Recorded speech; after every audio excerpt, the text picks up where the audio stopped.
Commercial peanut operations in the United States process tons of peanuts an hour, crops that travel from the field to the factory in full trailers, where the peanuts are dried, tested for aflatoxin, graded, and stored.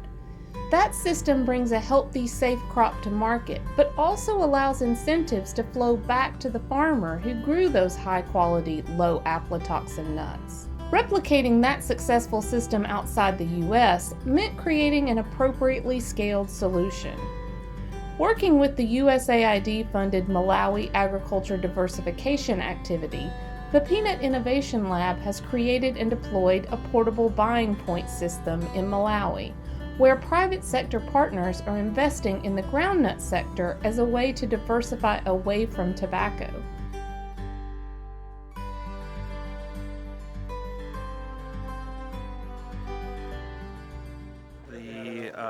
In the U.S. everything's mechanized from planting, harvest, and here everything's basically done by hand. And so the quality control and all that variability across all those farmers is a real challenge for the commercial sector here. And that's one of the things that we really hope that this will help sort of start to homogenize the quality issues. But and then one of the things that we hope to look at as well is that counting on hand labor for everything is just not financially viable here. So we need to figure out where the small stages of mechanization are the most optimal. The system was developed by retired equipment manufacturer Frank Nolin of Frank's Designs for Peanut and Jamie Rhodes, the assistant director of the Feed the Future Innovation Lab for Peanut. The kit includes a small sheller with an aspirator.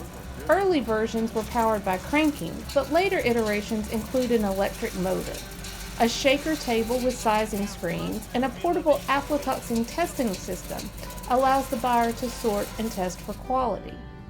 The ability to shell, grade, and test small quantities of nuts will allow aggregators to buy high-quality nuts, remove contaminated nuts, and reward farmers who produce a high-quality crop.